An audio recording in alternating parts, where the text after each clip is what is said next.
এখানে কি আছে জারোয়া? এবার আমরা যাব হচ্ছে ত্রিপুরা।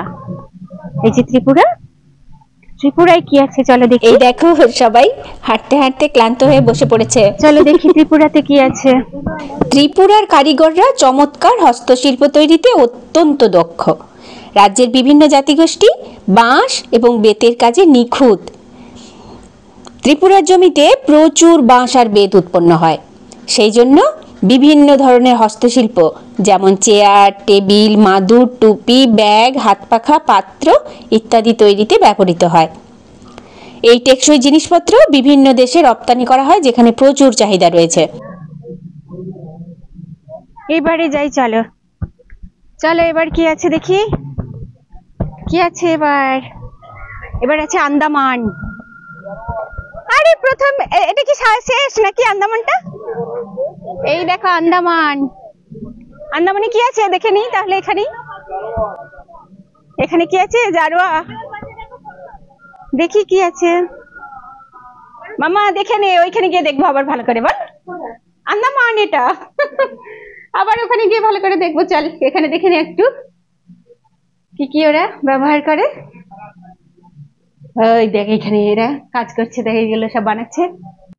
শান্তিনিকেতনে ঘুরে আসার পরেই কিন্তু আমরা আন্দামানে বেড়াতে গিয়েছিলাম।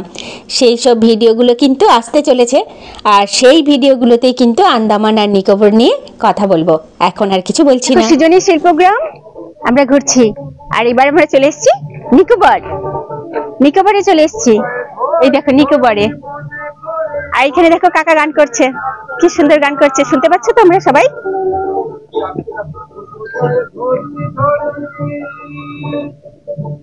চলো কাকার গান শুনতে শুনতে আমরা নিকোবরটা দেখে চলে আসি। চলো এখানে আবার সিঁড়ি দিয়ে উপরে উঠতে হবে।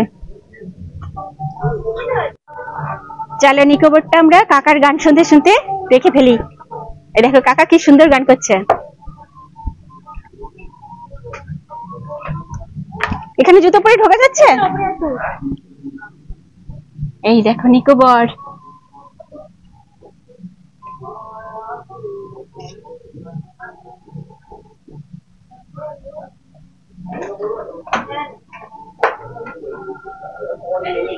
যদি তোর ডাক শুনে কেউ না আসে তবে একলা চলো রে, রবি ঠাকুরের গান, তার সঙ্গে সৃজনী গ্রাম।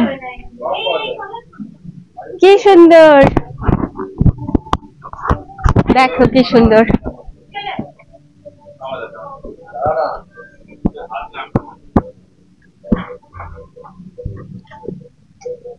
চলো মামা এসো।